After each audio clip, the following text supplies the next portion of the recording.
Well, hey everybody, this is Don with the Vlog of Many Things, and as you can see, we have an absolutely packed panel of good-looking OnlyFans guys.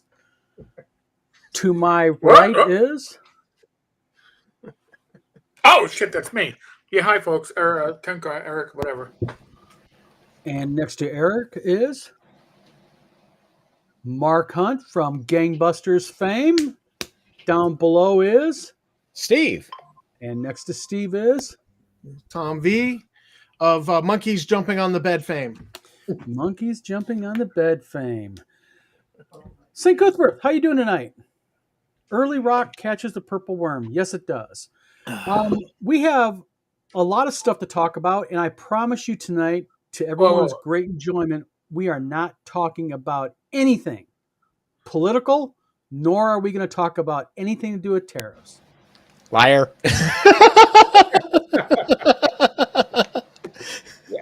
You know, you could have. We're gonna try. We're gonna try. Give us let us try. Yep. What we're going to do tonight, guys, is this. Hey, I hear everybody, so it had to be on your end. I'm going to call you Bad Mike for the rest of the show. Well, down below, as you see, the vlog of many things at gmail.com. We shared this a few weeks back. I just haven't checked it. We have gotten emails. So we're going to read some of the emails that we got because a few are some really interesting questions. We had somebody good enough to review our channel for us. Oh. Would you guys say that the review of the vlog of many things was colorful at best? What color are we talking about? Red? It was bloody. It was bloody, but we're going to read the questions and everything. We're going to address them. Mr. Hunt is here. We're going to talk with Mark a little bit about Gangbusters. Mark is here because me and Mark talked on the phone earlier about one of the questions that are been asked, and we're just going to go ahead and have some fun. Edward Kopp says, Eric, your audio is broken.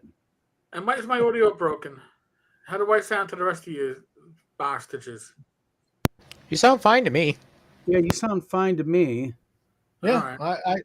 So far so good. Yeah. All right.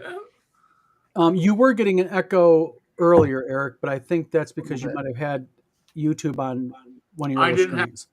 I didn't have a second source going up, but all right. Gotcha. Okay. Well, real quick, let's start off with just something real light. Any news happening in the gaming world that's not had to do with tariffs? Yeah, no, there is. Okay, like what? Let's. The OSR group with like 7,000 plus members is no longer the OSR group. By the way, I don't know if you guys saw he changed the name yesterday. Yeah, I left it yesterday morning when it was becoming all political, and I was like, not my style. I'm resigning as a moderator. I don't need to be here, and I left the group. But before the afternoon was over, it was no longer the OSR group. It's the old school gaming and 5e group or something like that. Okay, so basically he is changing the theme of his group to cater to people instead of just saying, hey, we have something good going and why, well, whatever. I couldn't tell you. So, okay. And, this weekend... Mark, this is in our neck of the woods. Ypsilanti, there is a major game convention. What is that? Do you know what I'm talking about? Yeah, the one Cthulhu, Call of Cthulhu. It's like the 50th year of it. Yeah. Crazy, isn't that crazy? Wow. It's I'm trying to think the name of it. Mark, you're supposed to rescue me, my friend. I almost went to it today. That's the problem. Yeah, I mean, I was talking to my wife this morning when taking her to work. I was like, you know what? They're this game convention because I guess Luke posted a photo. Luke Gygax is headed. So him and his daughter were on the plane this morning. I went last year. It's pretty good. Yeah. ChaosCon or something like that. Chaosium Con, yes. St. Cuthbert, thank you very much. He's got to be brought in the show now too. We're going to have to bring in. We're going to have like 15 people in here. You know, I just thought of something. You know, we are 3 people away from being the Brady Bunch. That was brought up in an email, but okay, what else we got going? Real quick, Edward Kopp says, Don, I did a play test of my Zweihander adventure for WizardCon. I was very happy with how it ran. Excellent. Looking forward for you to come to WizardCon. Looking forward to meeting you. Real quick, briefly, WizardCon is in 2 weeks. Mark, go ahead. Outgunned has their superhero Kickstarter. Superhero superhero quick starts out. Came out yesterday, and they're one of probably the best new games I've played. I know we're in the old games, but no, one of the best games I've played recently. You should bring that to WizardCon. Maybe run a game. I'll do that. Yeah. Who put that out? Two Little Mice. Two Little Mice. Yep. Yeah, they're any wards, so they're doing pretty good. Yeah. Yep. So WotC had a change of D&D leadership. Also, I understood in the last week or so. Oh, with the jumping ship. I wasn't going to say the rats are jumping ship. I'm trying to be positive. Remember, today's show is positive. Guys, come on. No, I'm not saying it. I just said they are jumping ship. I didn't say the rats were. It could be sailors jumping ship. It could be the band is jumping ship. It could be. I thought they were throwing the crack cocaine overboard. The rats are the last. Listen, it doesn't crack. Just letting you know, becomes crack when it gets here. It's shipped in raw form on the boat. That's right. Yeah. Real quick, Scott Mulder says, Don, you get your package today I sent.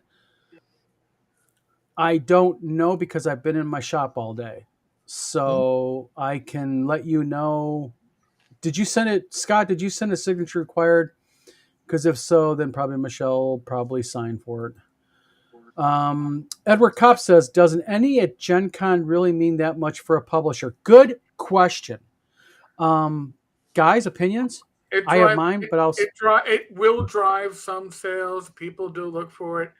Isn't any worth what an any could be? No, because the process has been corrupted for years.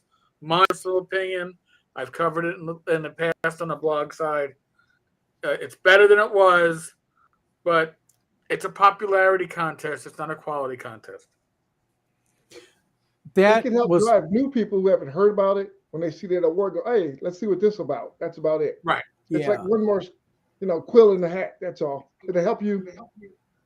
Some folks won't look at it just because it's popular. Some folks will. Yeah, I am more impressed by the medal ratings on drive-through for adamantium and mithril and stuff like that. Something has been sold, and I was about to say because that equates directly to sales on drive-through RPG, right? And that to me is a show of quality, much more than all right. Somebody won a popularity contest. Like, I don't care about Major League Baseball's All-Star game. I haven't cared in 30 years. So basically, the way Ennies operate is it's basically a strictly popularity contest. Mm-hmm. Now, question: is it a Okay, this is kind of is the Ennie a true popularity contest? Like, Eric, you're a judge. Wink, wink. I know you, buddy. Take care of me. Or is it more of a popularity contest because they based upon overall vibe in the community and sales? Well, so quantity over quality, or who you know? It's a little bit of both going on. And because I know Vince won an Ennie before. Yeah, Vince won. And here's the thing. He walked around on his shirt going, did you see my Ennie? Did you see my Ennie? Yeah. Vince won an Ennie for a product that was on somebody else's product. Which didn't he plagiarize it? What's up? Didn't he plagiarize it? Didn't he borrow heavily from it? What won the award wasn't the plagiarized version. Okay, let's put it to you that way. Okay. But the thing is, with the Ennies, to be considered for an Ennie, you have to submit your material. You got to submit it to 5 judges across the world. And the way it used to be until it was pointed out is that you could be a judge for 2 years and then pass it off kind of like to your wife. And then she's a judge for 2 years and it goes back to the other spouse. There was a lot of nepotism involved in the judges because they get all this crap for free and then they sell it off. Nobody keeps it all. Most of them probably don't read it all. So wouldn't it be physically impossible to? I mean, honestly, I mean, but you made a good point. They have to be able to, they have to be able to read it in an objective manner. And I would think, based upon the amount, because I entered the Ennies a couple years ago with Haunted Ruins, and I had to send it like to the I said like one way I had to go to Poland.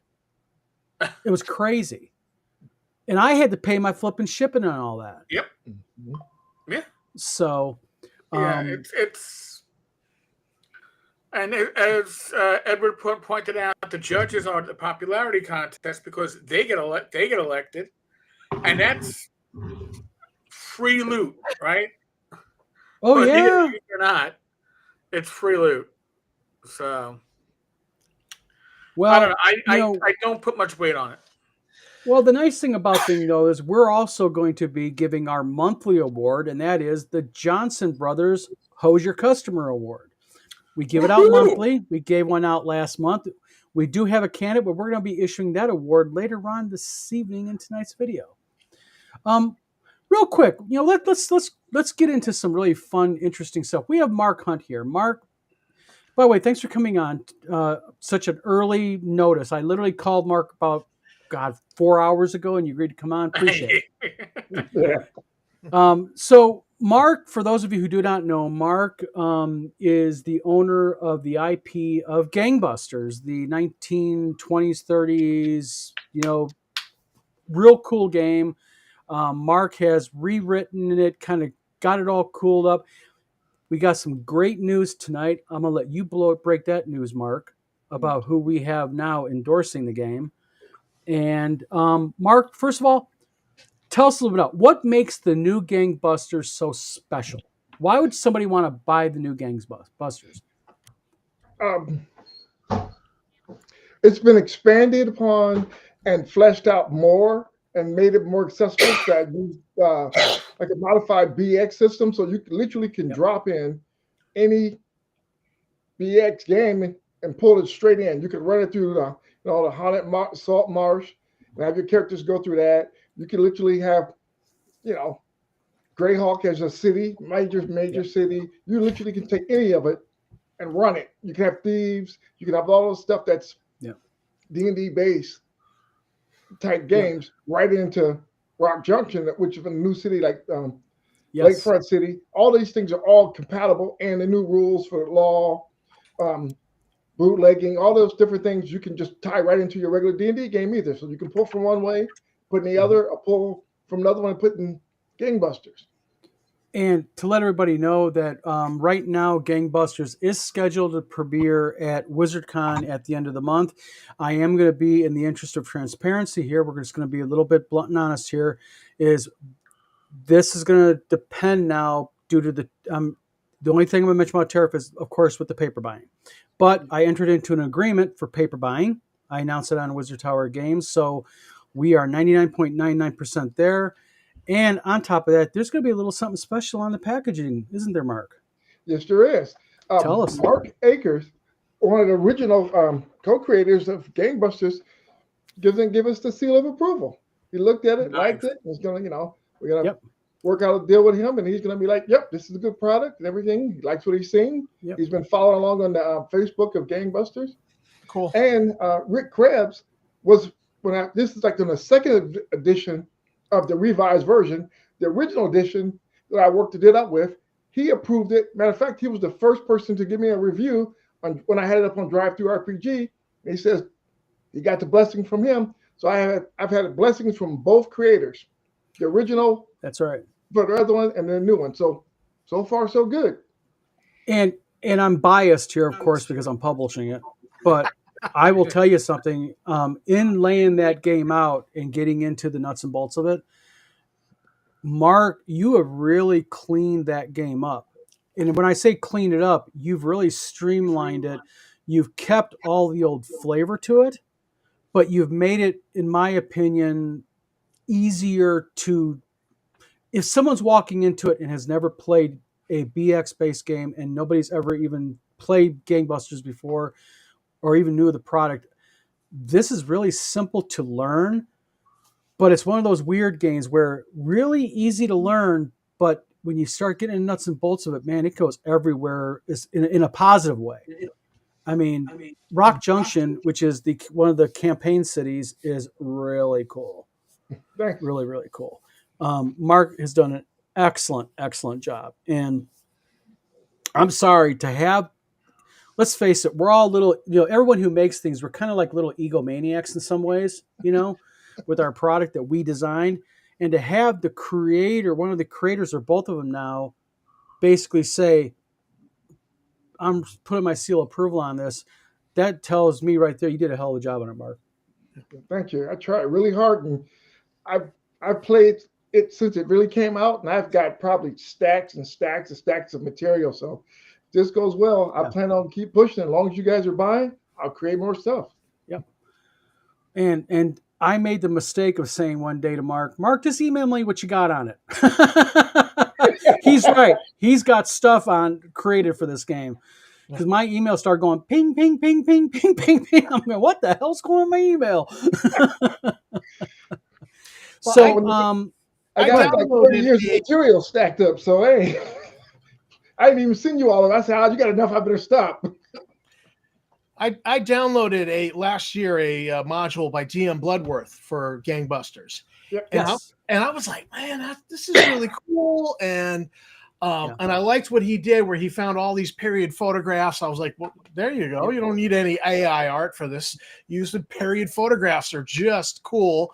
And I was like, so I've like had this since you announced it. I'm like, I'm going to have to write a Gangbusters module and submit it to Dawn because I just think this is such a cool idea. So it's been on my bucket list of things to do here. Yeah, and the nice thing about Gangbusters is going to fall under the Wizard Tower Games open use license 1.5. So, and that is a no strings attached open use license. There's just a few small criteria, which is the normal stuff. You can't put anything racist. You can't, anything like that. But, everything that we're putting out, me and Mark, for Gangbusters and other things that will remain nameless. Right, Mark? That's correct. I don't know nothing about that. Yep.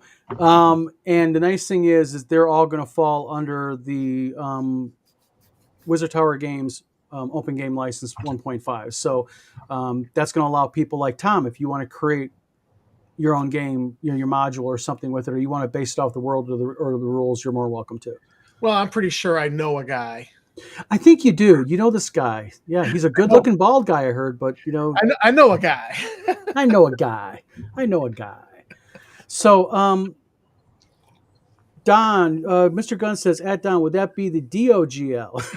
Mr. Gunn, all right. That's right. I like that. The DOGL. Yeah, the DOGL. Mr. Gunn is in the house. We all can tell. Mr. Gunn, I hope you're all having a good night tonight. So, Mark, so basically, got a question for you about the Gangbusters game. Sure. What happens if somebody, and I'm kind of asking you open kind. I know the answers, but I want to kind of get it out there in your own words. Can somebody, if they buy the game, can they like create their own class, their own style of class for the game? You could, but I have available. You probably could play just about anything you could think of. What I hope have available. That's right, and the reason why is because there's a lot of classes in this game. They've been expanded, and what I like about it is and this is going to tie into some of the emails we're going to read tonight. Is we'll get into it. I don't want to spoil the emails we're doing. So Tom or Eric, you guys probably know more about this than I do. Wizards of the Coast has had a retirement announcement. Two. Care to elaborate? One Real quick, was hold on, Eric. Or sorry, I don't mean to do this, but this is really important question. Yeah. Edward Kopp says, "How well is the Purple Gang equivalent representing gangbusters?" Hold on, real quick for these you don't know. The Purple Gang was a widely well-known gang in the Detroit, Michigan, Chicago, wasn't it, Mark? Yes, and they're also in Albion, Michigan. Albion, That's where they Michigan, actually got caught. where I was a paramedic at. Yeah. And for those of you who don't know, this is interesting, little trivia. In Albion, Michigan, there's a pizza parlor called Cascarelli's. Underneath Cascarelli's, there are tunnels that the Purple Gang used to smuggle moonshine that go across the street to what used to be a speakeasy. Right, and the place called the Frog Pond by the river goes through the town. Yes, right off There Erie. used to be an area was a junkyard where they made their famous James Bond type car with rotating plates, bulletproof glass, whole 9 yards was stationed right there. And they used to go into the Bone Theater and rent the whole place out and make their their connections with different mob figures in town while the movies were running. Yep. So yes, it's very well detailed. As a matter of fact, in if you look at a module called Joe's Diner, there's a sub article in there where you literally go to Albion on one of the side missions and you run across them. Mm-hmm. Yep. So, small world. Edward Kopp is from outside of Battle Creek, Mark. Yeah. Okay. Nice. Crazy. And I think Ed and Steve went to school where my wife now is a pre-K teacher. But Eric, sorry for interrupting you. It just kind of. So let's. What happened at WotC? Chris has been there for, I don't know, 20 plus years. One of the main forces behind D&D announced his departure. Can't really call it a retirement at that age, right? It's not like they have a civil service pension to rely upon. And then Chris Chow, who was, I guess, the D&D Beyond, the digital guy, the digital leader, he also left. I'm not calling it rats fleeing a sinking ship, but it just seems to be that they're people of importance. Either they don't want to get blamed or they're going to get blamed anyway. They don't want to be there to take the blame, or they don't like the direction things are going in, and this is their way of protesting. Who knows? And let's segue that into one of our email questions. You guys want to do that real quick? Because it actually pertains to this. We down below have our email floating, the vlog of many things at gmail.com. If anybody ever has a show idea, they have a question they want us to answer, something specific they want us to talk about, you can email it to us there. The only thing I ask is drop me your first name or your screen name username and where you're from. Excuse me, that's all I ask. That way we can kind of do a little bit we won't use your last name. We won't post your email. I just read them. An individual name of all things, Mark. Not Mark Hunt, the esteemed guest of ours, but Mark, he didn't put a city. He asked this question in email. He said, with the death of Project Sigil, can you do a show or at least talk about what Wizards could be possibly doing or have up their sleeves? Do you think that they killed it on purpose and are going to surprise people with something new and are keeping it secret? Because they dumped a lot of money into this project and a lot of effort. I don't think there's a Monty Hall going on. Behind door number 3, we have an even better VTT. Yeah. It's you have the fiasco with the 4th edition virtual thing, and now this, and it was rolled out badly, and then 90% of the people were fired. It's on maintenance mode, and I mean, it's just looking ugly. It's big corporation It giveth with one hand, it taketh with the other hand, and for them, it's bookkeeping. Okay, in the Yeah, end, it's bookkeeping. but do you okay? But they still have an online VTT. Yeah, and called of all things maps. Yes. So, in my opinion, I think what happened was, I think you guys are a mixture, right? But I think the big thing was they bit off more they could chew. I think technically the idea behind Sigil was really good, but I think the technology just is not quite there yet. It's close, but Well, the technology is there, but not at the level that the user base needs. I mean, let's be honest. When I play D&D, I'm not looking to say, "Hey, who's got the latest and greatest processor and video card so we can play this virtual VTT with 3D terrain?" I'm going, "Hey, I want to get together with Don and Mark and Tom and whoever else I'm going to throw at the table because they're friends of mine, and I want to game with my friends." Nobody, they put the cart before the horse, and they weren't addressing that people game because they're socializing with friends. It's not like a video game where you're playing. And even when I was playing EverQuest, I was playing with real friends, but you can be in a guild with a bunch of strangers. That's different. D&D doesn't work that way, and they don't understand that. They didn't see that. well, Elk of Antioch says, and he makes a good point. Says VTTs are not new. How could they possibly screw this bad? Well, Elk, I don't know if you know about Sigil or not, but Sigil was not your average VTT. This was if I'm right, wasn't this an AI driven using the Unreal Engine? No, it wasn't AI driven, but think of Dwarven Forge. Yeah, it was three dimensional. It was 3 dimensional, but it wasn't. AI was going to come later. They hadn't reached Okay, that part. gotcha, They won't say it was, but it was. Oh yeah, gotcha. that would have been the game master, so you could get online anytime you wanted. But they probably Exactly. had a problem with their monetary system. They figured if you start charging too much, people just going to play in person. Yeah. Yep. And Matthew Melman, by the way, thank you, Matthew, for tuning in. I think I've seen you a few times here before. Makes a good point. He says, becoming a software company without being a software company is a tall order. Amen. Yep. We are developing Zonk, me and David Floor. David Floor is a true game software developer. And I'm telling you, even something as relatively simple, like on a scale of difficulty of 1 to 10, if Sigil was a 10, Zonk is a way low 1. I mean, it's ultra simple, but it's a tall order. I mean, there's a lot to kind of get involved in. I think they just bit off more they can chew.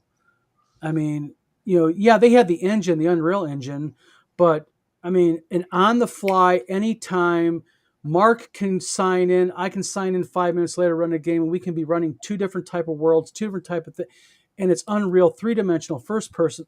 I mean, I just think that it's sort of like what's the name of that?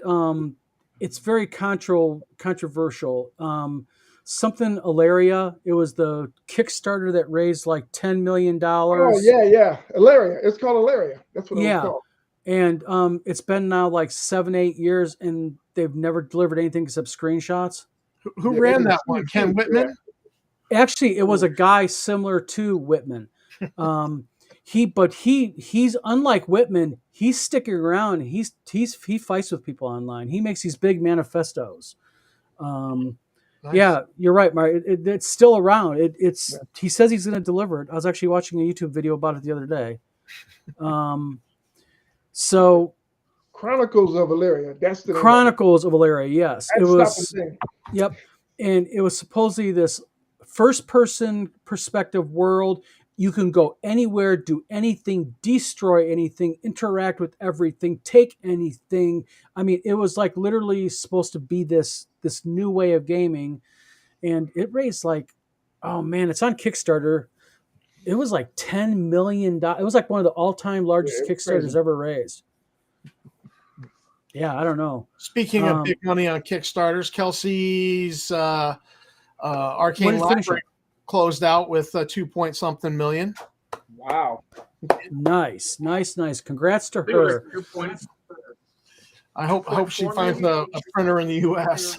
Yes. Yeah. But hats off to her. I mean, to take, it's one thing to have a Kickstarter and have a popular product on Kickstarter and be a mom and pop small publisher. It's another thing to put out a second Kickstarter and it's even bigger than the first one. Right. So hats off to her. And as not only a fan of the game itself, because I finally buckled down and got a copy and read it, a little bit of it, excellent game. But also just as a fellow publisher, congratulations, woman. I mean, great job. Glad to see you got that. That's a real accommodation. 2 million. Nice. Man of War, real quick. Let me pull the comment up. My apologies. I'm trying to catch up on here. Man of War 665, Neighbor of the Beast, says was going to be pay-gated barrier to entry microtransaction minefield with AI coming later to scoop up DM lists. I think that's pretty much anything, though, don't you guys? I mean, and I'm not defending WotC, but I'm going to defend WotC. This is expensive stuff to develop. You got to have some way to monetize it. How could you? Okay, idea, guys. We have a VTT. How do we monetize it? Any ideas? Microtransactions. I'm sorry. Subscriptions. Oh, wait. No. Come on. I know. Well, how about both? Do like a tiny subscription where they're like, yay, we get all these things for this tiny subscription, but then you also do the microtransactions that if you don't want to really get deep into it, you still get money off the people. If they want to get deep into it, then you start taking them to the bank on microtransactions. You want 15 new pages to, Tomb of Horror, $9.99. Extra stuff. This starts. Yeah. Additional product, additional stuff. You want a new class? Another $1.99. All kind of stuff like that, and people would pay it. Yep. And the thing is that's kind of what they do now, anyways, with everything. I mean, even TikTok is more and more now. You're starting to see people on not people, but TikTok now is offering things that you can pay like 99 cents for. Yeah. And little things like that, microtransactions. Well, that was EverQuest. I mean, if you used up all of your free slots with your free membership, you then had to buy a new character slot if you wanted to have a new tune in the game. And so, Yep. And that's the only reason why I keep my account going and log into it every once in a while is I bought extra character slots. So I feel like I bought something and I want to maintain it, but I kind of, Well, if you think about it, I mean, the idea behind this, and it's actually pretty innovative, is, let's face it, everything has add-ons now. I mean, every game out there. I mean, when we look at Wizards of the Coast and what they did with D&D, with 5e, they didn't have the traditional Dungeon Master's Guide, Player's Handbook, and 2 or 3 monster manuals. How many DM guides and player handbooks did they have? Wow. Yeah. And it was just like they kind of like tried to microtransact you using books. Right. But is what it is. But all right. More viewer mail. Robert from Cincinnati says this. He says, not trying to offend. I would just like an answer that makes sense, as many OSR players cannot answer this question. Why is it you all hate 5e so much and WotC? He goes on and says, I play a lot of original D&D, but also once I gave it a chance, I like 5e. Now, I'll let you guys kind of get into it because I got an answer to this, but I'm curious, guys. I've played one session of 5e with Tom. I was Snoopy fighting Cthulhu. Listen, I was Charlie Brown. I had a great time. That being said, I had a 6th level character. I had 8 pages of character in front of me. No, I can't. 5e is for a different type of person than most old school gamers. Most old school gamers get to the point where if the character sheet is more than 2 pages, we're probably not playing the right game for us. That's just my observation. Doesn't mean that 5e is a bad game. Just isn't the game for us. And WotC as a company sucks nuts. Just gonna say that. All right, they suck as a company that is. They don't even know who to pander to. So yes, WotC is a bad caretaker of the D&D IP, in my opinion. Anyone else want to chime in on this? Or? I'll go. Okay. I'm BX to the heart. 64 pages, I can do everything I need with. I know how to, I'm a firm believer of, number one rule. I'm a game master. Make it up. I don't need to buy a million different books. As my friend Tim Cass loves to say, theater of the mind. Yeah. I got nothing against them. Like WotC, I'll tell you, the 48 hours scariest in gaming I ever had is when I first started doing gangbuster stuff, and the lawyers jumped in for them, and I had to prove to them that they didn't own the IP for gangbusters. They know they didn't own it, but I had to prove to them that they didn't. Yeah. You talk about scary going through a corporate when you're just one guy. To me, after that, I don't mess with them. I'll leave them alone. Yep. Yeah, another company thought they just trademarked squat, and they learned a hard lesson. Yeah. So it's about. I had left gaming and been away for a while, and then when I came across a D&D group and sat in, it was 3.5. And so, I bought the rule book, I sat down, I played a couple of characters, ran them up to level 20. And I just, so looking at it with fresh eyes going, this game is slow. Combats take all night, 3 hours. And I don't like this. This is not the game I want to play. So then I got to run a Star Frontier session, and in a half an hour, we had role play, we had a skill challenge, and we had 2 combats, all packed into 1.5 hour. You can't do that in 3.5, and you can't do that in 5e either. Not in 30 minutes. And I did that with an old school rule set, and I was like, stick a fork in me, I'm done. And I pissed off my 3.5 friends. They were like, because I'm like, that's it. I'm not playing this game anymore. I'm not having fun. I don't like it. I'm not doing it. And they were mad at me for a while, and 1 or 2 of them don't talk to me still. But I'm like, if I'm not enjoying it and having fun, why am I doing that? Right. And like Eric said, we played in a 5e game. It was the Peanuts Gang meets the Great Cthulhu. I thought, great concept. We had fun.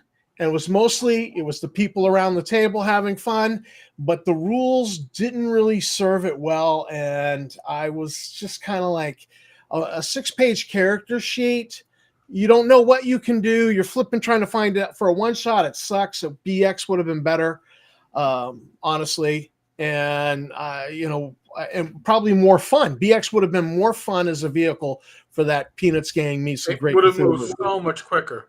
Oh my God. The pacing of 5e compared to an OSR game. Well, yeah, I mean, because it's sort of like in the early days, if you're used to the white box, okay, or the wood grain box, and then they came out with Holmes, you're going to go, oh, they're making this more complicated. But then they came out with AD&D and BECME, and so the evolution of D&D, I think, and I can understand the evolution of it, and I think that's part of what made D&D now 50 years last plus. But I think what they're doing is, where the sin with D&D they've taken, in my opinion, is instead of looking at it and going, we need to get back down to the more simpler roots because we can do more with less, they've overcomplicated it, is what they've done. and they went to the power gamer aspect because everybody wants their zooms and wham whams. Like Edward Kopp says here, 3X game engine is Magic the Gathering. It would have worked best if the players had a deck in hand. And yeah, amen. Yeah. And when you look at Shadow Dark, what Kelsey's doing with Shadow Dark, that it's a 5e rule set, but with OSR sensibilities, it works and it moves fast, and damn, that's scary. And then, this stupid torch mechanic. I lit a torch. All right, we're setting a timer, 60 minutes. The torch burns out. Bingo. You can't screw around. Yeah, right there. That is something I use in open worlds, and that is a massively cool I love it. Yeah, it stops. You can play a game that's not Mathfinder. Well, yeah, because it forces your players, instead of your players spending 20 minutes to see if they want to open the bloody door, as a DM, I can sit back and go, take your time, guys, all you want. Meanwhile, your oil's being depleted. I mean, and it just, the ticker's going off, But the thing is, what they've done with 5e is, again, I think they just overcomplicated it. But we have another one, if you guys want to kind of get into this a little bit. Shall we talk about that, or shall we do our review what we received? Oh, it's up to you guys. Yeah. Was there something about orcs and racism that we were going to cover? Yeah, but into that email, you talk real quick. I like racist orcs for personally. Okay, let's get into racist orcs for $25, please. All right, Granner the Stout from Greyhawk. I think he's using a pseudonym. Call me bold for saying that. Oh my gosh, really? Okay. I just got a feeling Granner the Stout is not his real name, but we're going to run with it. He asks, or she asks, this question. What do you guys think is so offensive about how orcs used to be presented? And do you think really that they represent black people? As I never met a black gamer who was offended over them. I think instead it was just something to gripe about. Now, in the interest of being transparent, I called and reached out to Mark earlier about this question out of respect. And I wanted Mark's input on it because, I know Mark well enough now. Mark's a straight shooter, and I figured he'd give me his honest opinion. Now, I'm gonna play the token bald white guy here, okay? All right.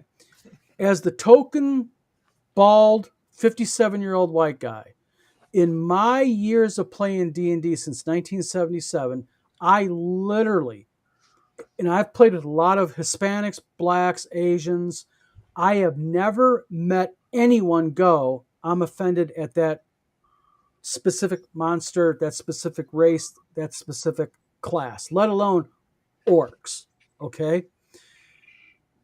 Mark, you are a older African-American man. What is your story about that, what you've run into in your life? As a token bald black 57 man, been playing since 1979, I ain't never heard nothing like this in my life.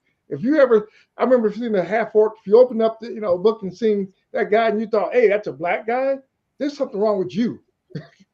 Because I've never seen that, never experienced it, never heard. I've played. Matter of fact, I didn't know white people played D&D when I first played it. Everybody was black. We didn't know any white people. That's racist, Mark.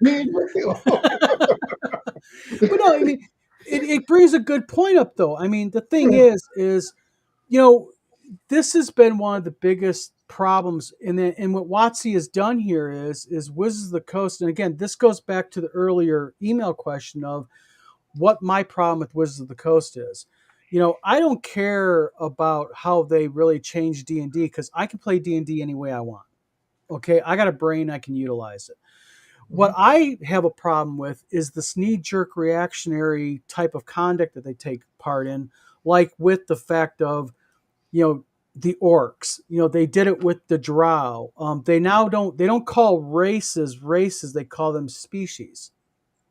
And, and again, I mean, I'm glad we have a panel here that is multiracial, because it allows, I think, some open discussion and feedback on the issue and you can't call us racist for talking about it. If you look at a fictional character and go, "Oh, that represents this people," that's you associating with that. That's the way I perceive it.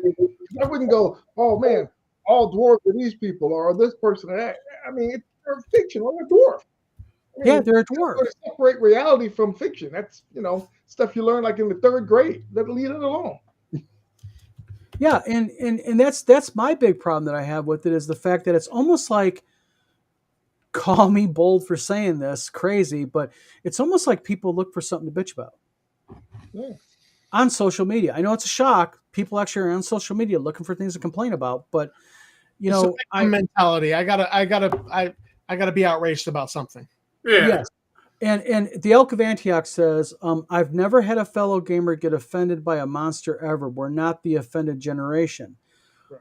Well, yeah, and I don't know. I have just a really big problem with it because I think what they're doing is they're doing a disservice because one of the reasons why I called Mark was, and this is going to sound silly to a lot of people, then probably not to a lot of others, is I called Mark on purpose because if I would have not had an African American man talking about it tonight on our video, I guarantee within the next couple of days there'd be somebody in the chat going, "Oh, another white older cis male popping off," and and I just I'm just glad. I mean, I thought I was an outlier. Like, No. I never met anybody. I've never met anybody that had a problem with D&D races or classes. You know what? Those are like gamer Karens, okay? I mean, I hate to put it that way, and I hate to insult anybody named Karen, but that name's been used this way. They need to find a reason to feel superior themselves, so they're going to dictate to you where you are wrong, why you are offensive. You did nothing offensive, but they're going to tell you why, and they're going to lecture not just say me, but Mark for not being on board. And Mark's lived the experience. Okay. Yeah, it's superiority syndrome. Yeah. Really. I think about it like this, like the MTU, like from Traveler, My Travel Universe. If your D&D universe has that, that's fine. Keep it at your table. Don't bring it to mine. And if not, I get up and go to another game, or I run my own. If that's how you want to associate Black people as orcs or whatever, great. That's your opinion. I don't want to have to take part in it. I go somewhere else. If I don't like it, roll the dice somewhere else. Well, see, and that's the thing. Again, and I talk about this a lot. I bring it up all the time in our videos. Is I believe honestly, but that is one of the reasons why D&D has had the longevity that it has is because of the flexibility of Mark, you can run your game your way. Steve runs his, Eric, and I'll run my game my way. And if I'm sitting at your table and I don't like the fact that maybe one of you guys has a session 0, then I don't got to sit at your table and play the game, know? And D&D is so flexible and there's such an ability there to make it just, I mentioned theater of the mind. Tim Cass talked about it the other day. I was on the phone with him and he was talking about the lost art of theater of the mind, being creative, being able to do things on the fly. And that's what he does on Wheel of Blame. Whenever he goes to a convention, those are not planned out. Right. He literally sits, he does the proverbially pulls it out of his ass. He just goes ahead and runs with it. And I think that, which one it was, I think it was, wasn't it you, Tom? Yeah. You were running a D&D club at your school. Well, I pull stuff out of my ass all the time, man. Yeah, no, but my point is though, that was something though that these kids were learning that, you can kind of like go with the flow and you can do 10% that. of the school. 10% of the school played D&D. And when I was in high school, I was a school of 800 students, and there were 6 people who played D&D. And you didn't necessarily want to get outed for playing D&D because, that just made you a target for hazing with the jocks. And so I would play D&D on the air base, and the United States Air Force was at the time the most integrated institution in America. So, that kid over there is Filipino, but he plays D&D. He can play at my table because, it was something I was interested in. Didn't care if he's Filipino or that kid is half Native American or, what. Hey, if you were in, or if we're building forts in the woods and you're a fellow 12-year-old, well, then you kind of got my back a little bit when the 16-year-olds come around and knock down our fort and start bullying us. We try to fight back and we could never fight back really effectively. It didn't matter. Skin color did not matter. And so I hear all this that all you white guys, that was racist going all the way back. To me, it's bullshit, and I call bullshit on it. So what do you think, Steve? Well, I didn't, when we were playing our role-playing game in high school, the one that me and my friends created, we didn't have it where, where it was anything racist or, orcs or black guys or anything like that. With us, we liked mixed genre, and boy, did we get hazed about that. It's like, you can't shoot an orc with a bazooka. Like, I just did. What's the problem with that? Right. There you go. That's the core of D&D. Your game, your way. Exactly. And, I think that's. I think part of the problem with more younger generation of gaming is they want to have a rule for everything. Mm-hmm. And D&D is like a really bad game to have that type of mentality, because if this keeps up the way it's going, we're going to have a flippin' Dungeon Master's Guide that's going to be bigger than the King James Bible. Here's the thing. And they say, well, I want to play it rules as written. I point out, in the white box, it clearly says the GM will roll your stats and help you select a character that fits. Yeah. It literally says the game master rolls all your stats. You don't even have a choice in that. Yeah. And then in Holmes, you start from 1 to 3rd level in that book, and then you're supposed to go transfer over to AD&D. Yes. And then when you get realize that it's literally in the rules. Yeah, and when you get D6 is the normal, and then you get to vary it up. Yep. And in AD&D, Gary Gygax very specifically says that you can change, and I'm paraphrasing, but essentially what Gygax said was you can change any rule that you want, just be consistent in the implementation of that rule. Right. So and those rules, the book was really the set rules for when you play in tournaments and different people, so everyone at least had a firm basis what to judge stuff on. But the game master was supposed to change stuff. That was rules as written, is to change stuff. Right. That's how it is. And Elk of Antioch makes a really good point. Elk of Antioch earlier mentioned that he was gay and he's not offended by the term fairy. And he makes another good point of, contrary to what D&D bigots think I don't have wings or fly, I don't know any fairies who do, although it'd be cool to meet one. The point I think that Elk is making, and he's being humorous here, and it is funny what he's saying, is, being able to laugh at yourself. It was a big part of the game growing up when I was a kid. We used to rib each other bad playing D&D at the table. That was just part of the game, the fun of it and everything. And nowadays, with the session zeros and all of that, I just think that, again, you're kind of getting into these slopes of everything has to be compartmentalized, really neat. And by the way, I don't like spiders, so don't traumatize me. No spiders. Yes. Oh, Mr. Gunn says Simulations Publications Incorporated SPI Air Rules Set.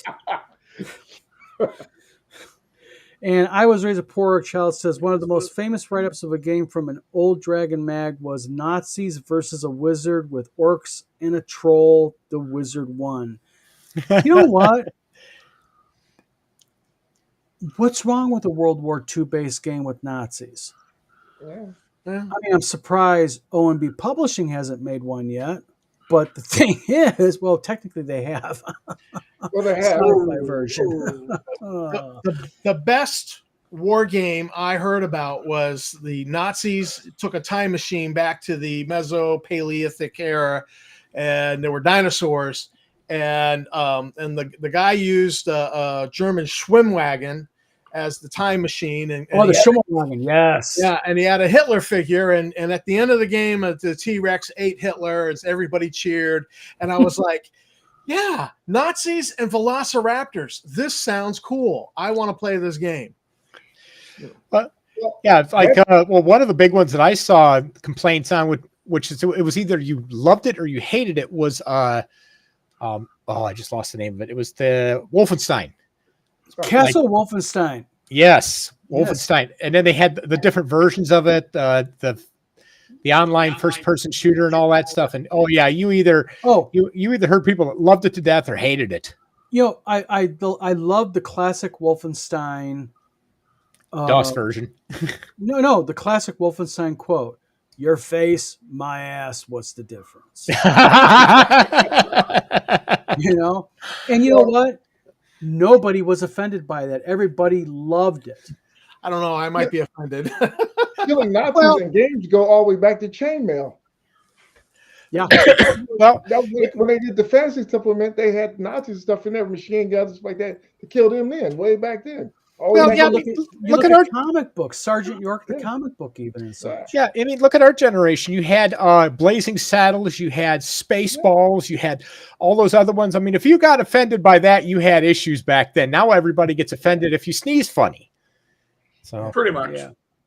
Well, real quick, it's almost 9 o'clock, and I want to get our review over with real quick in time for Eric to be able to have comments on this. Now, I will caution everybody. We did receive a very technical review of our show from a fanboy.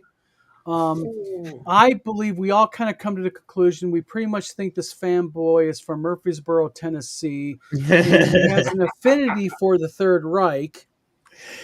Well, the fourth, So, he's flexible. Yes. Yeah. So basically, I'm going to read this review. So if you're offended by foul language, please mute your monitor. This is not work safe. All right. Guys, ready for it? Do it. All right. This is powered by Anonymous Mail. Imagine that. Anonymous out of Anonymous, yes. .eu. So now they're in the EU. And here we go. Since you all think you're famous like the Brady Bunch, here's my review of you children. Well, they watch our channel. I find your content dull and boring and desperate. You all act like you know what you're talking about, but really you do not, and it's insulting to one's intelligence. I'm reading it. Well, you got you obviously IntelliFence with dump stat here. Okay. Yes. So, yep. So basically, he says you do not, and it's insulting one's intelligence to watch you all. And I have to ask, who is the new loser on video? Steve, another white bald guy who knows nothing about gaming like the other three losers. You are chair warmers and hog up my valuable video time, bashing real game companies like TSR and real businessmen like Justin is lame and shows you're jealous of him. Here is my one-on-one review. Oh, that's and I'm first. And I'm first. Don. Don is an overweight, tries to be funny, knows nothing about publishing, and it shows. He's dead wrong at just about everything. And he says as he so wants to be something, and instead he is not noting. I'm noting. I will note that you're noting. Okay. Yes, thank you. His new publishing company will fail, even if it is a success. Soon he'll be in prison, so it doesn't matter anyways.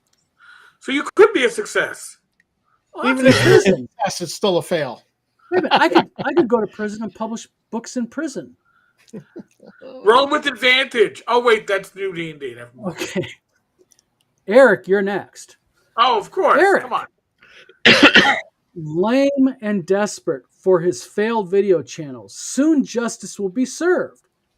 And what does he do? He attacks people on the chat because he thinks he is something and he's not. Eric strives to be something and secretly envies Justin and Dave Johnson, and it shows. Justin and Dave Johnson. Did they get married? So now is it Justin Johnson? I Johnson would Bros. that with the 10-foot pole and your penis. I'm getting asking anyone only. It's the Johnson bromance. Yes. And he ends with, I notice he keeps his wife out of the videos now. Smart man, as he fears what is coming, and that is a loss of appeal. That didn't. Tommy, you're next. Here we go. Tommy, desperate to be famous at shows. He's being jealous. He being jealous of never being able to publish Star Frontiers, as Johnson Brothers Publishing is soon doing such under license, capital letters, from Wizards of the Coast. Johnson Brothers Publishing has officially a license by WotC?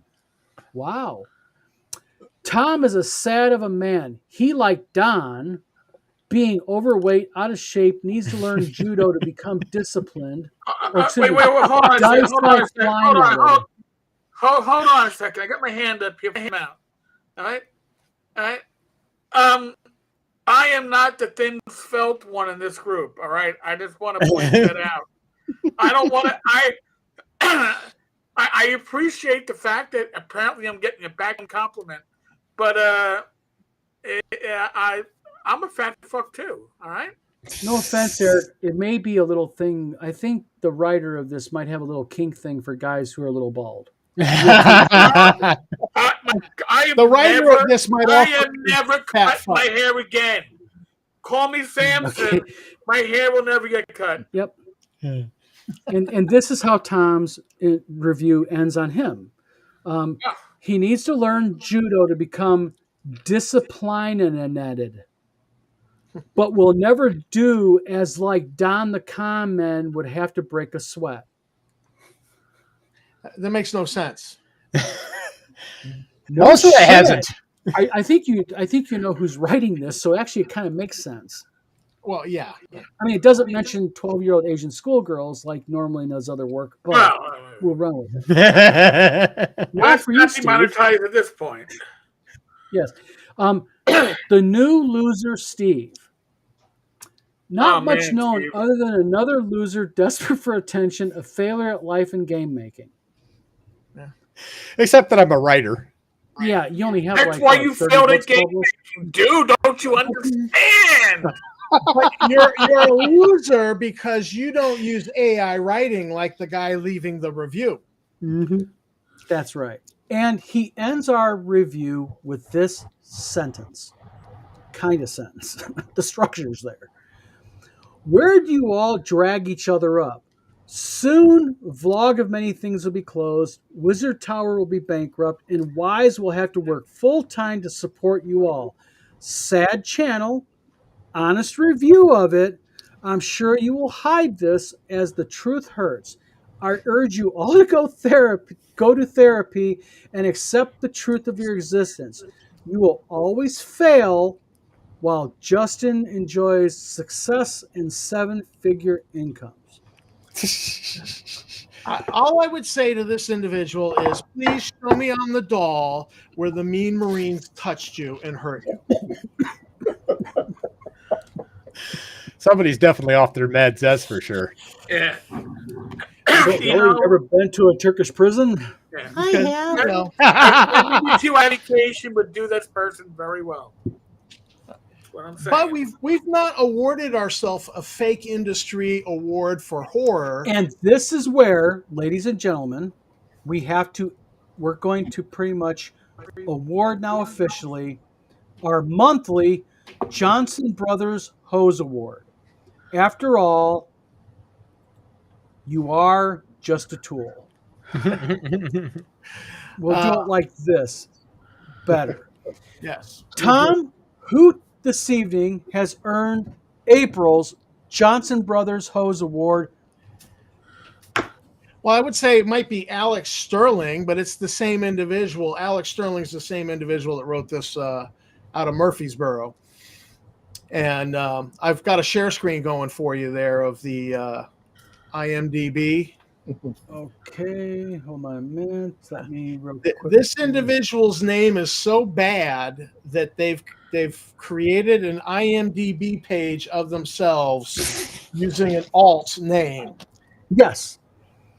And so Alex Sterling is a name that he is a pseudonym he uses for some of his AI writing that's absolute shit. And so I nominated Alex Sterling, aka Yes. So Johnson. if you go to IMDb and type in Alex Sterling, you'll see the accolades that he gave himself. And yes, it is an alt account, which is a violation of IMDb's terms of use, but not that I emailed IMDb and reported him today to them or anything, and they said they were looking into it. I would never do that, by the way. Well, back when he ran Dave's Films US, he had actually had a web page where he'd given himself a fake award for Yes. horror. And so his independent horror film was of a guy going down to the kitchen at night and digging around in the garbage disposal in the sink, and then you see a hand go for a switch, and then there's all this acting of, and it was just this short little clip, and I'm like, you call that an independent film, and you got an award for that? You're such a joke. Yeah, it's like a participation award. Like, look at me, I was special. Then he ripped off alarms and excursions there, and did the with his fan magazine for D&D, and gave himself a fake industry editors award that he created. And I was like, what? You're so desperate for attention. And the funny thing is the people on the panel, Mark doesn't know this, but the other guys, they know what my spider web is. I call it my spider web. And O&B Publishing, Dave Johnson Publishing is probably the most complicated web branch of my spider web system of keeping track of everything. Real quick, is he volatile? Oh my God. Are you serious, Eric? Yeah, I just found this. So now we know. Now we know where the name comes from. Yes.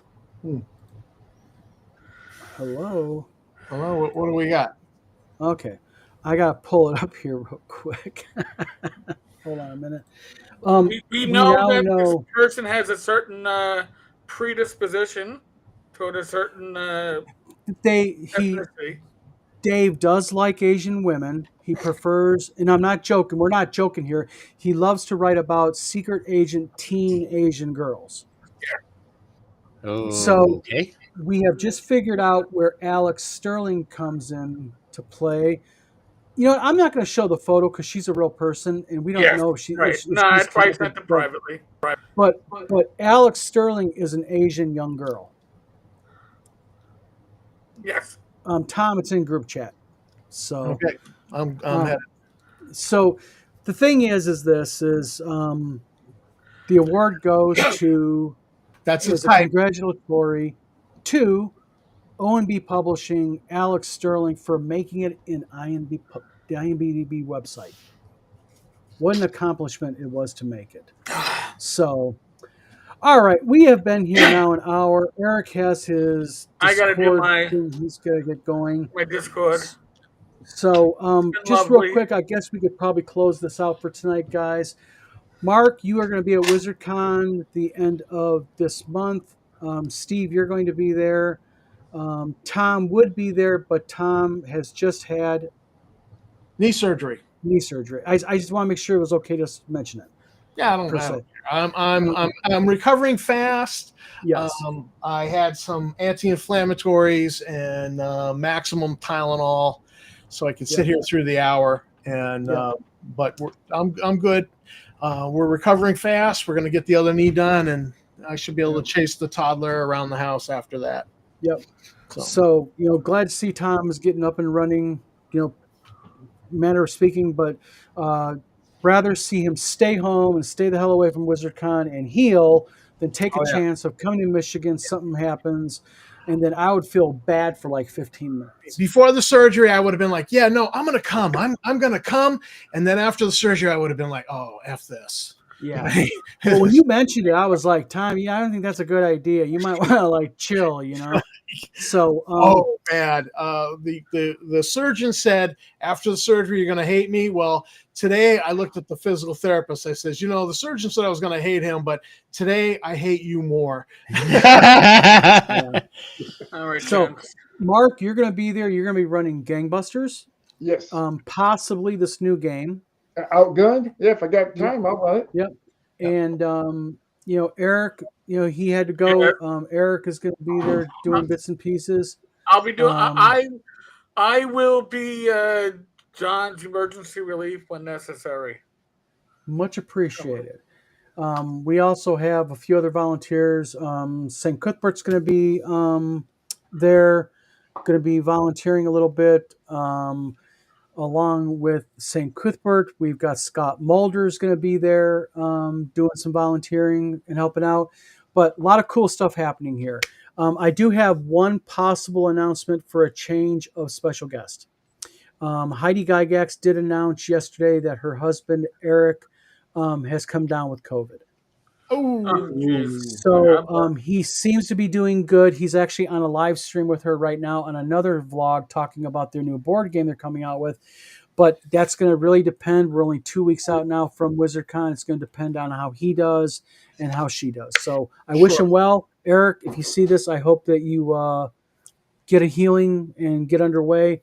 But Steve, you're going to be there too. You're going to be having some books. You're going to be doing maybe some gaming and other good stuff. So WizardCon at the end of this month. Hey, I just want to ask, next week I'll be doing another interview purely on Gangbusters. Yes, and that's going to be on what channel? 10 Cars, I believe. Yep, No, wait. 10 Cars. 10 Cars, or it's going to be on Glenn Hallstrom. One of the two. Yeah, it's Tom. It's Eric and Glenn's. What's it called? Is it their Wednesday show? Is it Wednesday? Oh, it's Random Party Generator, or Yeah. no? We're talking. Yeah, random.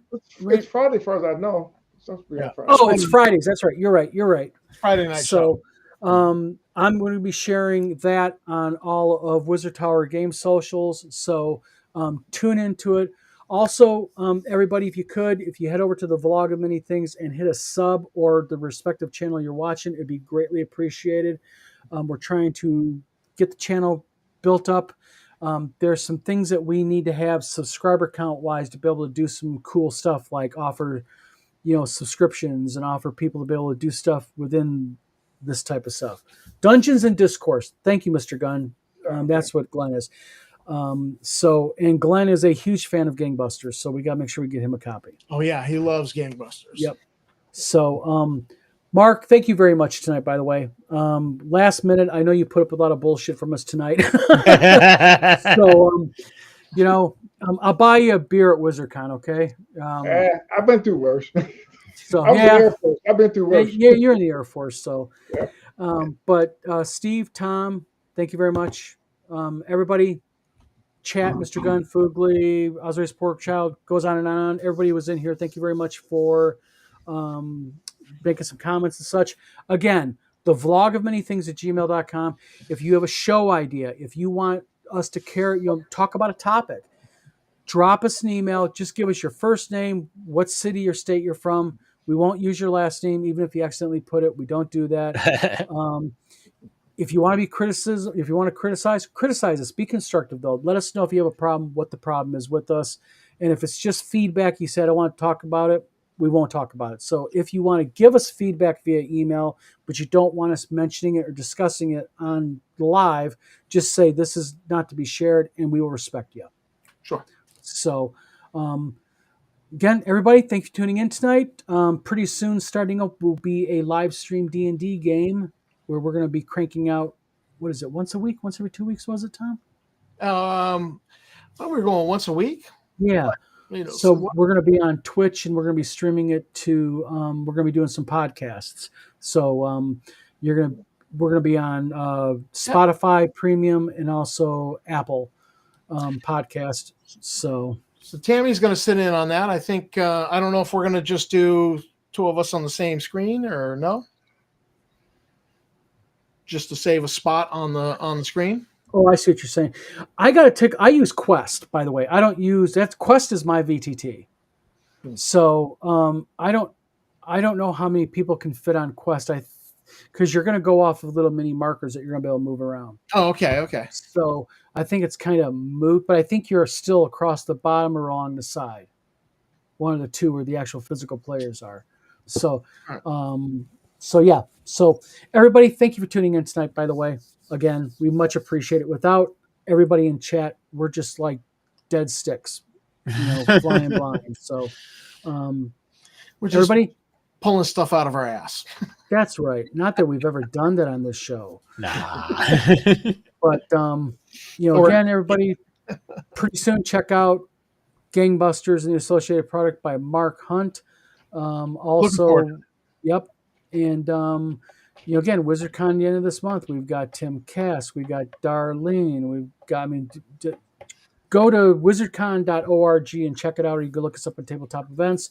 We still have tickets for sale. Tickets are going to go for sale all the way through the Monday before WizardCon. So you've got about another week and a half to get your tickets. And then other than that, it'll be showing up on the day to go ahead and get tickets by day or whatever you want to do when you show up at the door. So everybody, have a good night. This is Don from the Vlog of Many Things. Mark, Steve, Tom, adios. And we will talk to everybody later.